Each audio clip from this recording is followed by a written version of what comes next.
ನಮಸ್ಕಾರ ಸ್ನೇಹಿತರೆ, ಇದು ಒಂದು ಪ್ರೇರಣಾದಾಯಕ ಕತೆ. ಒಬ್ಬ ವ್ಯಕ್ತಿ ಇರ್ತಾನೆ.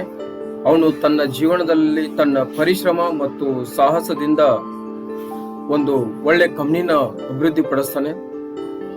ಒಂದು ದಿನ ಅಚಾನಕ್ ಆಗಿ ಅವನ ಕಂಪ್ನಿ ಲಾಸ್ ಅಲ್ಲಿ ಬರುತ್ತೆ. ಲಾಸ್ ಅಲ್ಲಿ ಬಂದ ನಂತರ ಅವನು ಎಲ್ಲ ಕಳೆದುಕೊಂಡು ದಿವಾಳಿ ಆಗ್ತಾನೆ.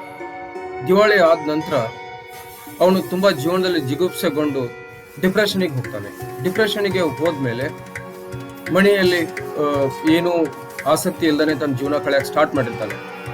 ಒಂದು ದಿನ ಅವನ ಮಗಳು ಆಟ ಆಡ್ತಾ ಇದ್ದಾಗ ಅವ್ರ ತಂದೆ ಈ ರೀತಿ ಇರಲು ಕಾರಣ ಏನಂತ ಕೇಳ್ತಾಳೆ. ಅವಾಗ ಅವನು ಹೇಳ್ತಾನೆ, ನಾನು ನನ್ನ ಜೀವನವನ್ನು ಒಂದೊಂದು ಹಂತವಾಗಿ ಪ್ರತಿ ಹಂತ ಬಿಗಿನಿಂಗ್ನಿಂದ ಎಂಡ್ವರೆಗೆ ಕೊನೆಯವರೆಗೆ ನಾನು ಒಂದು ಒಳ್ಳೆಯ ಜೀವನ ರೂಪಿಸಿದ್ದೆ. ಬಟ್ ಆದರೆ ಅಚಾನಕ್ ಆಗಿ ಆಕಸ್ಮಿಕವಾಗಿ ನಾನು ಎಲ್ಲವನ್ನು ಜೀವನದಲ್ಲಿ ಕಳೆದುಕೊಂಡೆ ಅಂತ. ಆಗ ಆ ಬಿಸ್ನೆಸ್ ಮ್ಯಾನ್ ಮಗಳು ಹೇಳ್ತಾಳೆ, ಅಪ್ಪಾಜಿ ನಿಮಗೆಲ್ಲ ಗೊತ್ತಿತ್ತು, ನಿಮಗೆ ಗೊತ್ತಿದೆ ಅಂದ್ರೆ ಮೊದಲಿನಿಂದ ಮಾಡಿ ನೀವೊಂದು ಸಾಮ್ರಾಜ್ಯವನ್ನು ಕಟ್ಟಿದ್ದೀರಾ ಅಂದ್ರೆ ನೀವು ಯೋಚಿಸೋದ್ರಲ್ಲಿ ಏನೂ ಅರ್ಥ ಇಲ್ಲ. ಯಾಕಂದ್ರೆ ನೀವು ಏನನ್ನು ಕಳ್ಕೊಂಡಿದ್ದೀರಾ, ಅದನ್ನು ಹೇಗೆ ಪಡಿಬೇಕು ಅನ್ನೋದು ನಿಮ್ಗೆ ಗೊತ್ತಿದೆ. ನೀವು ಮತ್ತೆ ವಾಪಸ್ ಪ್ರಯತ್ನ ಮಾಡಿದ್ರೆ ನೀವೆಲ್ಲ ಗಳಿಸ್ಬೋದು ಅಂತ.